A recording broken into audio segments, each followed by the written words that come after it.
My daughter's fingers slipped into mine, just as everyone clapped and the candles flickered. Her grip was cold, her face pale.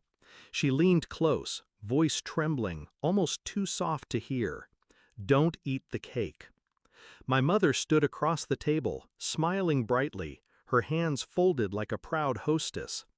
She had baked that cake herself, decorated it with strawberries and cream. She looked at me the way only she could, affection painted over contempt. I blew out the candles. Everyone cheered, and I smiled too, but I didn't touch the cake. 17 minutes later, the police were knocking on the door. It wasn't always like this. I used to believe my mother's love was complicated, not absent. That her sharp words, her cold stares, her comparisons to my sister was just her way of pushing me. But as the years went on, I realized she didn't want me better, she wanted me smaller, weaker, dependent. Still, I tried. I invited her to birthdays, holidays. I let her into my home because I thought family meant forgiveness. But forgiveness is wasted on someone who sharpens the knife you hand them. The signs started weeks before the party. Little things my daughter noticed that I brushed off. Grandma slipping into the kitchen when no one was looking. The whispered phone calls. The way she watched me eat with a strange intensity, like she was waiting. Then my daughter found the pills. A small bottle in the kitchen trash, half empty, label scratched off. She didn't tell me immediately. She watched. She waited. At 12, she had already learned the art of silence from me. And when she saw my mother frost that cake with hands too careful, too deliberate, she knew. She saved me. The moment the candles went out, I played along. I smiled, I thanked everyone, I sliced neat pieces of cake and served them. But not to myself, not to my daughter. My mother's eyes flickered, just for a second, when I passed her a plate. She didn't take a bite. That was the confirmation I needed. Excuses are fragile. Patterns are not. I slipped into the hallway, phone pressed to my ear. My voice was calm, steady. The dispatcher listened, and then the sirens came. 17 minutes. That's how long it took for their knock to echo through the house. When the police entered, confusion rippled through the guests. My mother laughed too loudly, pretending not to understand. But her smile faltered when they asked her to step outside. A quiet conversation on the porch. Officers returning to the kitchen.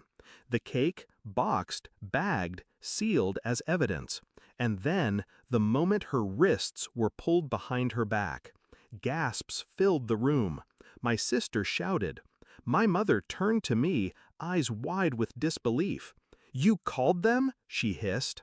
I looked straight at her, my voice low but sharp enough to cut. "You poisoned the wrong generation." The lab results came back within days. Enough sedatives in that cake to drop me cold. Too much for it to be a mistake. The story spread faster than I expected. Family who once worshipped her stopped calling. Friends avoided her name. The woman who lived for reputation watched it collapse overnight. She tried to spin it, said I framed her, said I wanted attention. But truth doesn't need decoration. Truth sits steady, silent, undeniable. Revenge didn't come in one blow. It came in steps. First, I made sure custody arrangements were updated, legally severing any chance she'd get near my daughter again. Second, I cut off every lifeline she depended on, money, contacts, favors she leached from me. Third, I told the story, plainly and simply to anyone who asked.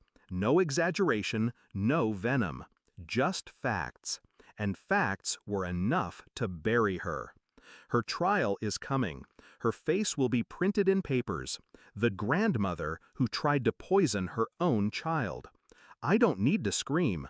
The world will do that for me. My daughter rides her bike in the driveway now, free and laughing. I watch her and I feel something I haven't in years. Peace. Because she knows the truth. She saw it herself. and she'll never doubt my silence again. Some people think revenge is about rage. It's not. Rage is sloppy. Revenge is patient. Revenge waits in the dark, collects its evidence, and chooses the perfect moment to step into the light. And when it does, it doesn't just destroy, it reveals. That night, after the police car drove away and the guests trickled out in stunned silence, I stood in the empty kitchen. The ruined cake sat in its evidence bag on the counter. I stared at it, imagining the bite I never took. Then I whispered to myself, steady and calm, "She tried to kill me with sweetness, but I killed her with silence."